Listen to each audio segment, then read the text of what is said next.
All right, we are reading Speak second marking period, and this is the close read for second marking period. The directions are to annotate the following text, focused especially on diction. Diction is word choice, and focus on the details. I want to point out to you that your annotations earn you credit, so I want to see you marking up your text. That includes not just highlights and underlines, but words that demonstrate that those lines and highlights have purpose. So this is an excerpt from the section called Winter Break.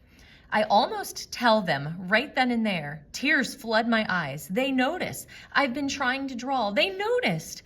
I try to swallow the snowball in my throat. This isn't going to be easy. I'm sure they suspect I was at the party. Maybe they even heard about me calling the cops.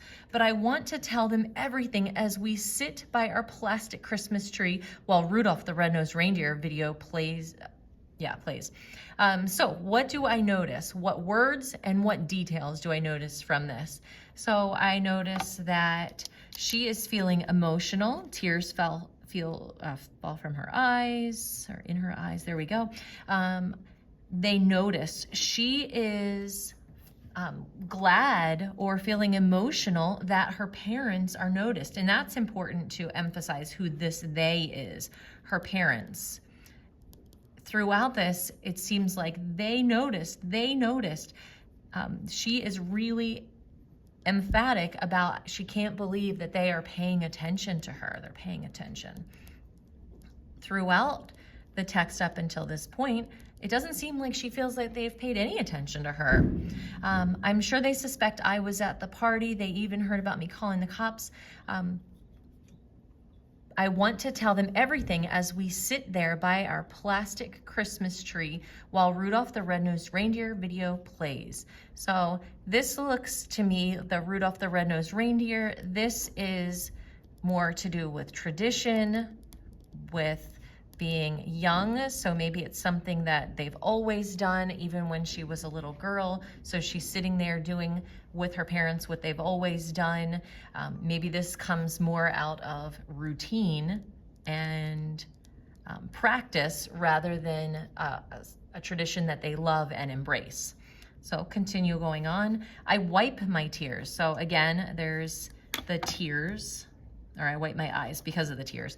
They wait with unsure smiles. The snowball grows larger. So up here, I try to swallow the snowball in my throat and the snowball grows larger. She's having a hard time saying things, putting it into words, but I want to point out this unsure smiles by her parents.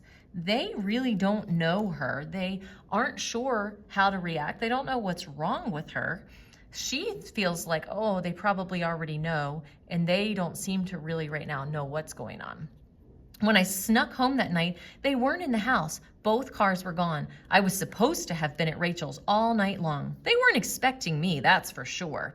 I showered until the hot water was gone, and then I crawled in bed and did not sleep.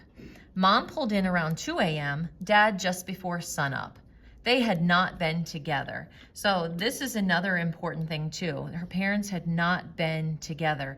Those words, that important detail there is showing that her parents are going different directions. They have some concerns going on for themselves. Mom's going one way, Dad's going the other way. Just like during Thanksgiving, they are not doing the same thing. They're not one unit or one happy family. So taking it back up here, where it's they notice, Melinda's like, wow, they are paying attention to me after all.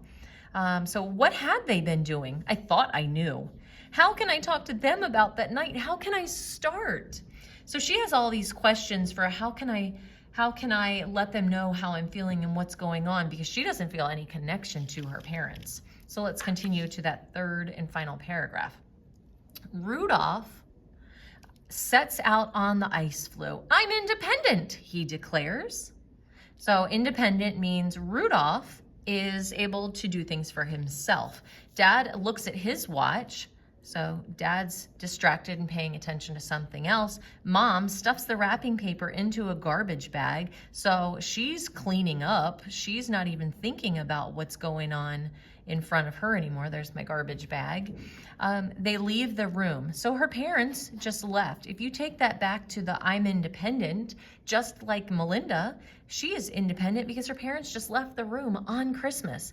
I am still sitting on the floor, kind of like a little kid. She's young here, just like the tradition of watching Rudolph the Red-Nosed Reindeer.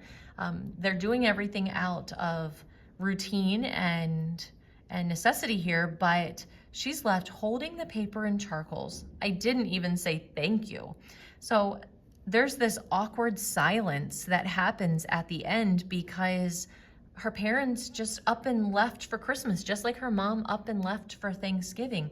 So when we look back through this for words and details that are important, I notice the word independent feels really important.